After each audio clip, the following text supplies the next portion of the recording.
Hi guys! So, day off ko pala ngayon. So, ang agenda natin is, mag-gym muna ako saglit. So, nandito ako ngayon sa downtown, Toronto. So, alam niyo na. So, mag-gym muna ako. Then, right after that, mag-grocery na ako para sa aking meal prep mamaya. So, let's go! And by the way, papakita ko sa inyo yung aking gym, kung saan ako nag-gym. Dahil sobrang mura lang and napakasulit na sulit talaga. And, narinig nyo ba yun? Parang may baliw, may sumisigaw. Ano yun? Anyways, let's go. So, dito nga pala ako nag-gym guys, sa Fit for Less. So, napaka-affordable lang kasi nila dito. And yes, papakita ko sa inyo yung loob.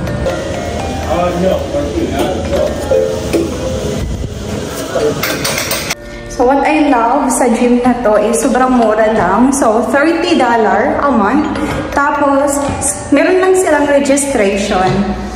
Registration fee for a year is $79. And I guess mas mura kung naka-register ka annually compared sa nagma-monthly ka lang. So, mas maka-discount ka.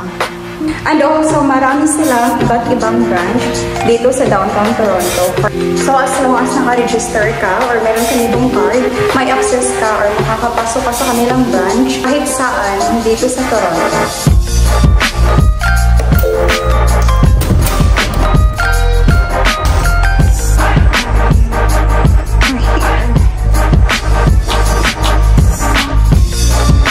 Sobrang laki ng gym na to man sa baba and meron din sa taas kung may black card ka. And also, yun, meron silang pang-massage, hydro massage, and body massage. Basta, meron pang patan-tan. Basta ang daming benefits talaga. Mura na. Amoy spaghetti.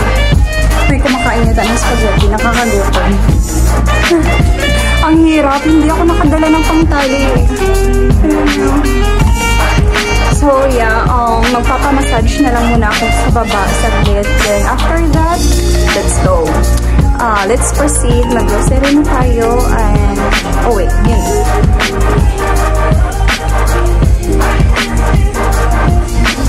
Let's go.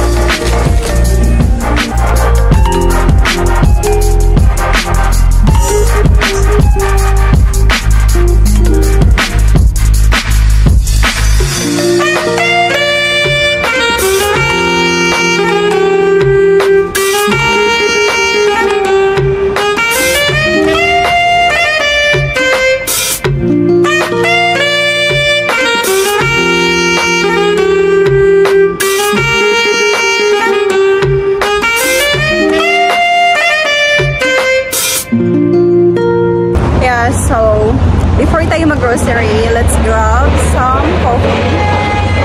Starbucks muna tayo. Tingnan nyo guys. Actually, pag day off ko, ito talaga yung isa sa pinaka-gusto kong ginagawa. Yung maglakad-lakad dito sa downtown. Alam mo, yung feeling na parang gumagala na din ako. Ang gala na din. And then mag-grocery. And everything. Yun yung peace ko.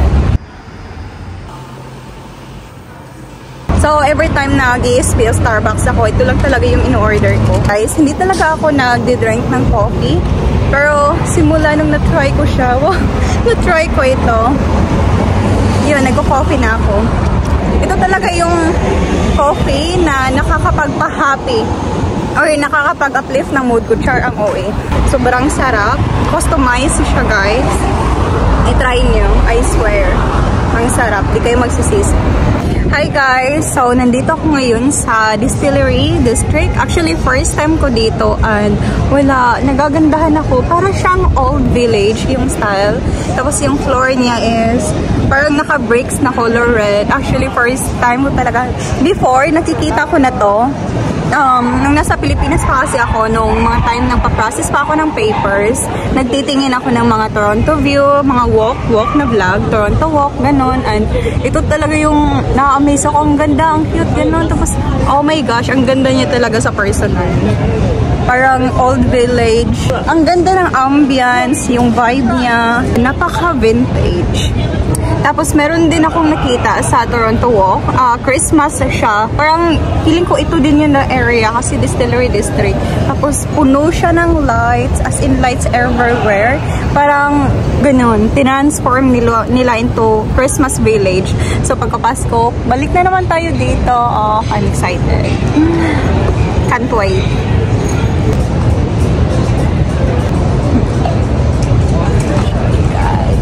So actually, maraming ano dito, aside sa view na napaka-vintage, marami ding iba't ibang restaurant dito. Mga oyster and everything. Tapos masasarap daw. Based sa review ng mga nakikita at nababasa ko. Pero hindi tayo kakain ngayon dahil wala yan sa budget natin. And kontento na ako sa aking Starbucks. So yun, tingin-tingin lang tayo and relax. So upo, mag-unwind. So, tingin-tingin lang tayo dahil ang totoo, wala talaga akong budget.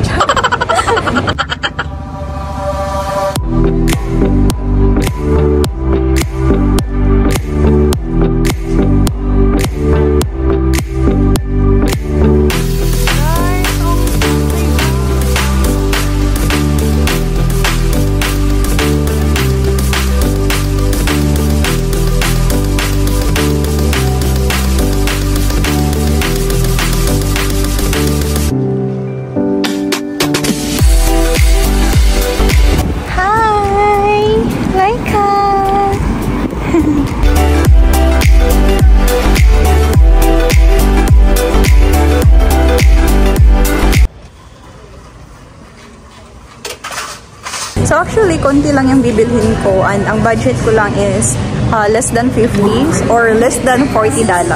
So I need this one, lemon. Abuti na din to kasi maliit-liit siya. Dahil yung lemon, hinahalo ko sa aking every night na tea. So that's $5. Actually, marami pa akong, may mga food pa ako sa bahay. So, magbibili lang ako ng something na idadagdag ko sa aking lulutuin for my meal prep. So, ito yung mga price. May mga apple. So potato. This one, konti lang. Ito yung mga price. So, ito yung kalabasa. Actually, medyo masarap naman to. Di ako sure magkano yung price, pero kuha na lang tayo. The cabbage, 99. So, kuha tayo nito. Yung pinakamaliit lang. Which one? Okay. Ito na lang. This is enough. So, ito yung mga pantry nila. The price. Perfect din to pang snacks for a week. Diba? Tag, ano lang. Para isama sa aking meal prep. Kaso for 50, baka di na magkasya sa budget ko. So, wag na lang. Next time na lang. Kailangan focus sa goal. So, ang kulang na lang is milk para sa aking chia seed. And also, buti na lang naalala ko, naubos na din pala yung butter namin. So, I need this one. So, I wanna try this one. So, this is for only $2.99. So, ito yung pinili ko para maiba naman. Maiba yung life. And the milk, this one. Sobrang sarap nito. So, dalawa nito. Tapos egg. Oh my gosh, magkano na to lahat? So, medyo namamahalan ako. So, sa Book Barn na lang ako bibili. Wag na lang dito. Okay. So, pass na lang yan.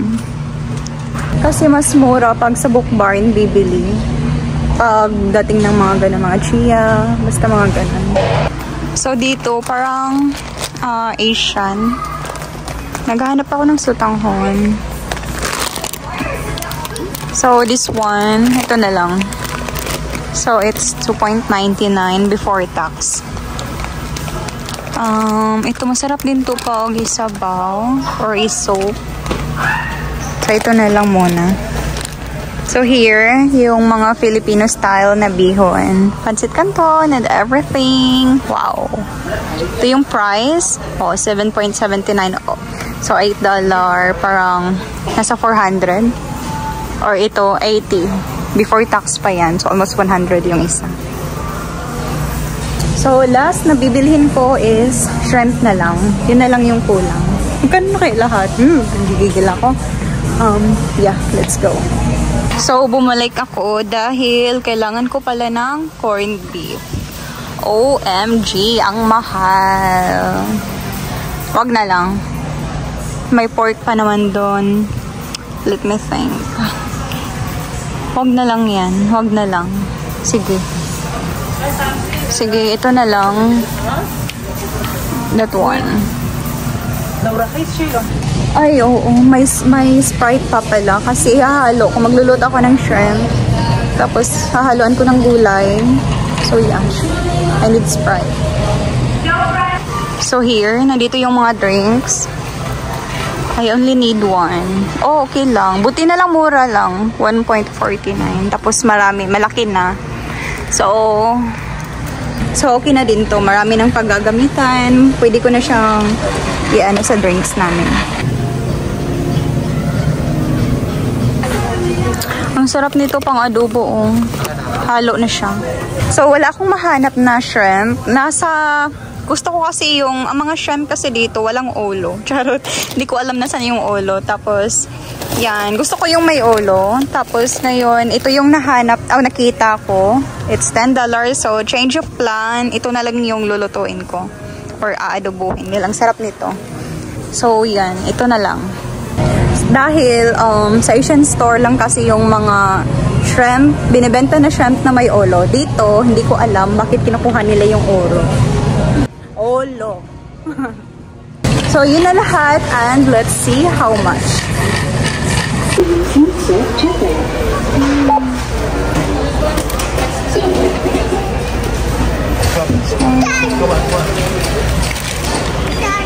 Guys, umabot siya ng 54 or 55. Round off sa 55. Mali tayo. Kasi 50 or less than 40 lang yung budget natin. Pero sige lang, dahil sobrang dami naman yung napamili natin. Yung iba, hindi namin yan mauubos sa meal prep. So next time na meal prep ko, marami pang maiiwan. So mag-adjust na lang ako ng budget next grocery. So, next grocery, dapat mas less pa. Less pa sa 50. So, nasa 30. Or konti na lang talaga yung bibilhin. Dahil, basta okay lang yan. Okay lang talaga. Dahil marami naman. Hi guys! So, update. Tapos na ako magluto. And here it is. So, ito yung aming meal prep. Ito sa akin, kasi once a day lang ako makain. So, ang niluto ko ay, ayan, may patatas, tapos nilagyan ko ng seafoods. Actually, nalata siya, pero, hayaan nyo na, dahil hindi naman to contest. Kami lang naman kakain. Tapos, ito, patatas, may, basta ganyan. Anong Tagalog nito? Basta, sitaw. And, bihon.